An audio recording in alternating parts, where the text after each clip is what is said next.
इस एक चीज के बिना शिव जी की पूजा अधूरी मानी जाती है। और श्रावण मास में शिवलिंग पर भूल से भी ना चढ़ाएं ये तीन चीजें। शिव होते हैं क्रोधित। अतः पूरी जानकारी के लिए वीडियो को अंत तक ध्यान से अवश्य देखें। नमस्कार, स्वागत है आप सभी का एक बार फिर से। दोस्तों, श्रावण का महीना भगवान शिव को सबसे अधिक प्रिय है। शिव पुराण में श्रावण मास को शिव पूजन के लिए श्रेष्ठ माना गया है। इस मास में शिव जी की पूजा करने से समस्त मनोरथ पूर्ण होते हैं और उत्तम फलों की प्राप्ति होती है। दोस्तों, श्रावण के महीने का सभी शिव भक्त बड़ी बेसब्री से इंतजार करते हैं। शिव की उपासना के लिए सभी पशु, पक्षी, मनुष्य, दानव तथा देवगण तत्पर रहते हैं। पृथ्वी देवी भी भगवान शिव के स्वागत के लिए सजती संवरती हैं। चारों ओर हरियाली ही हरियाली दिखाई पड़ती है। भगवान शिव देवों के देव हैं। इस समस्त संसार के कण कण में उनका वास है और उनकी पूजा करने का सौभाग्य जिसे प्राप्त होता है वे बहुत ही पुण्यवान है। श्रावण के महीने में शिव जी की पूजा अनेकों प्रकार से करनी चाहिए। शिव जी को प्रसन्न करने के लिए उन पर अनेक प्रकार की चीज़ें चढ़ाई जाती हैं। शिव पुराण में ऐसी कई शुभ चीज़ों का वर्णन मिलता है जिन्हें शिव जी पर जरूर चढ़ाना चाहिए। ये चीज़ें शिव जी को सबसे अधिक प्रिय हैं। जो भी मनुष्य भक्ति भाव से श्रद्धापूर्वक ये वस्तुएं शिव जी को अर्पित करता है, शिव उसकी मनोकामना निश्चित ही पूर्ण करते हैं। आज हम आपको बताएंगे कि इस वर्ष श्रावण के महीने में कितने सोमवार आएंगे, श्रावण सोमवार का व्रत करने की विधि कौन सी है और साथ ही शिव की पूजा में कौन सी चीज़ें वर्जित हैं और किस चीज़ के बिना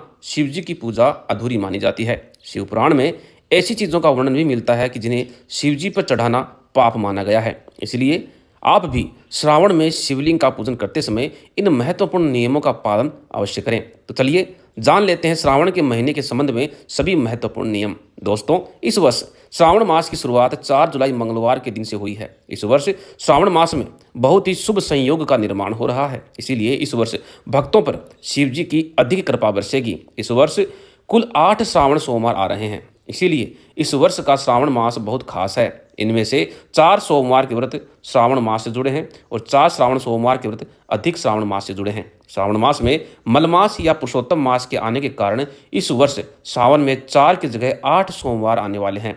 इस बार सावन पूरे 2 महीने तक रहने वाला है, यानी 58 दिन, ना कम ना ज़्यादा। आइए जान लेते हैं सावन के महीने में भगवान शिव की पूजा कैसे करनी चाहिए। शिव जी को प्रसन्न करना ज़्यादा कठिन भी नहीं होता है। बस उनकी प्रिय वस्तुओं को उन्हें समर्पित कर देने मात्र से ही वे प्रसन्न हो जाते हैं और अपने भक्तों को मन चाहा वरदान देते हैं, उनकी हर मनोकामना पूरी करते हैं। तो जान लेते हैं कि श्रावण में शिवलिंग पर कौन सी चीज़ें चढ़ानी चाहिए और कौन सी नहीं।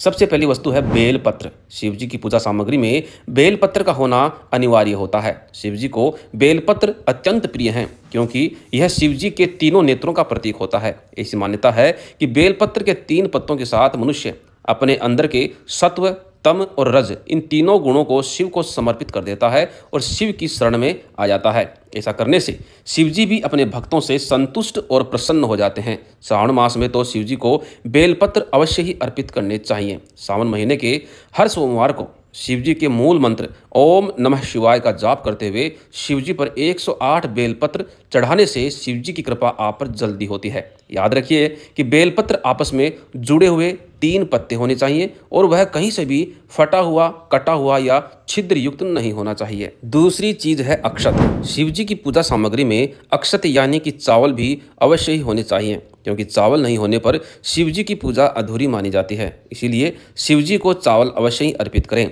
लेकिन ध्यान रहे चावल के दाने टूटे हुए ना हों। तीसरी वस्तु है कपूर। शिव जी स्वयं ही कपूर की तरह वर्ण वाले एवं उज्ज्वल हैं। कपूर गौरम का अर्थ है कपूर के समान गौर वर्ण वाले। कपूर की सुगंध वातावरण को पवित्र कर देती है, इसलिए शिव जी को कपूर अत्यंत प्रिय है। श्रावण मास में तो सुबह शाम अपने घर में कपूर जलाना बहुत ही शुभ होता है। चौथी वस्तु है गंगा जल या पंचामृत से अभिषेक। श्रावण मास में आपने बहुत से लोगों को प्रतिदिन शिवलिंग पर अभिषेक करते हुए देखा होगा।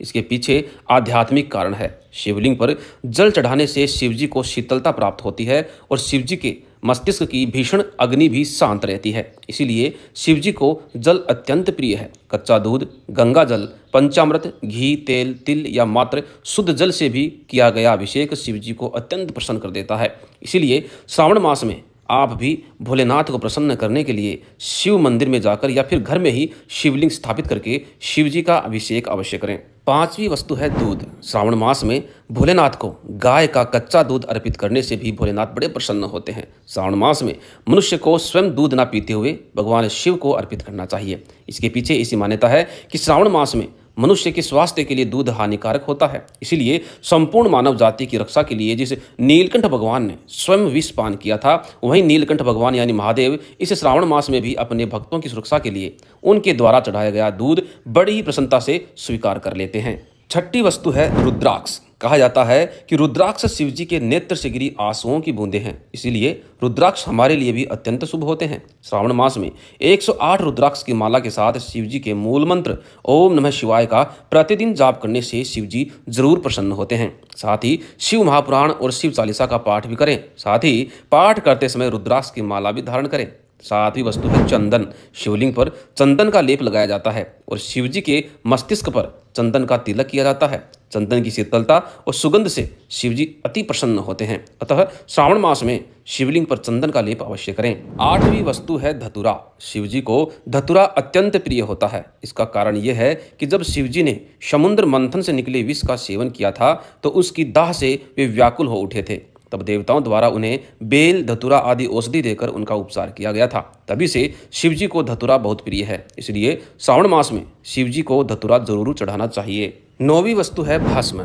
कई भक्त शिव जी को भस्म अर्पित करते हैं। शिव जी को भस्म इसलिए प्रिय है क्योंकि भस्म मृत व्यक्ति की चिता से बनी होती है, जो सुख दुख की अनुभूतियों से परे है और अत्यंत पवित्र है। उसमें किसी भी प्रकार का गुण अवगुण नहीं होता है और वह सांसारिक जीवन के प्रपंचों से मुक्त है। इसीलिए गुणों से युक्त उस भस्म को शिव जी अपने तन से लपेटकर आनंद और शांति का अनुभव करते हैं। 10वीं वस्तु है सफेद आंकड़े का फूल। दोस्तों, शिव जी को विशेष रूप से सफेद रंग के फूल बहुत पसंद है और सभी सफेद फूलों में आंकड़े का सफेद फूल उन्हें विशेष रूप से पसंद है। इसीलिए श्रावण मास में शिव जी को आंकड़े का सफेद फूल अवश्य ही अर्पित करें।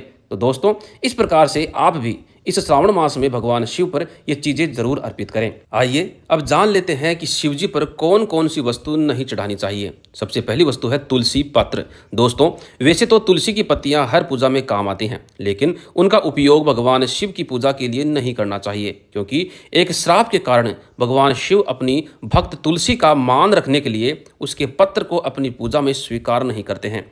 अगर कोई मनुष्य शिवलिंग पर तुलसी पत्र अर्पित करता है अथवा शिवलिंग को तुलसी के समीप रखता है तो शिव जी उस पर बहुत अधिक क्रोधित हो जाते हैं। इसीलिए यह गलती कभी नहीं करनी चाहिए। दूसरी वस्तु है शंख।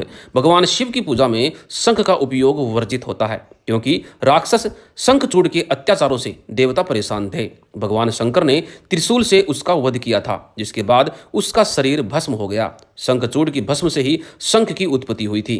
यही कारण है कि शिव जी की पूजा में शंख का उपयोग नहीं किया जाता और शिव जी को कभी शंख से जल भी अर्पित नहीं करना चाहिए। तीसरी वस्तु है केतकी के फूल। पुरानी कथा के अनुसार ब्रह्मा जी के झूठ में केतकी के फूल ने ब्रह्मा जी का ही साथ दिया था, जिससे नाराज होकर भोलेनाथ ने केतकी के फूल को श्राप दे दिया कि शिवलिंग पर कभी केतकी के फूल को अर्पित नहीं किया जाएगा। इसी श्राप के बाद से शिव को केतकी के फूल अर्पित करना अशुभ माना जाता है। चौथी चीज है कुमकुम। दोस्तों, कुमकुम का प्रयोग शिवलिंग पर कभी नहीं करना चाहिए। आप शिवलिंग के नीचे कुमकुम लगा सकते हैं, लेकिन शिवलिंग के ऊपर कुमकुम लगाना वर्जित बताया गया है। इसके साथ ही हल्दी के विषय में भी यही बात कही गई थी कि हल्दी भी शिवलिंग पर नहीं लगानी चाहिए, इसे पाप माना गया है। अगर गलती से आप शिवलिंग पर कुमकुम हल्दी लगाते हैं तो शिव जी से क्षमा मांगकर शिवलिंग को स्वच्छ करके शिवलिंग पर आप त्रिपुंड अवश्य बनाएं। त्रिपुंड से शिव जी बहुत अधिक प्रसन्न होते हैं। तो दोस्तों, ये थी वो चीजें जो शिवलिंग पर कभी नहीं चढ़ानी चाहिए। उम्मीद है आपको ये महत्वपूर्ण जानकारी अच्छी लगी होगी। अतः वीडियो को लाइक जरूर करें और कमेंट में हर हर महादेव लिखना भी बिल्कुल ना भूलें। धन्यवाद।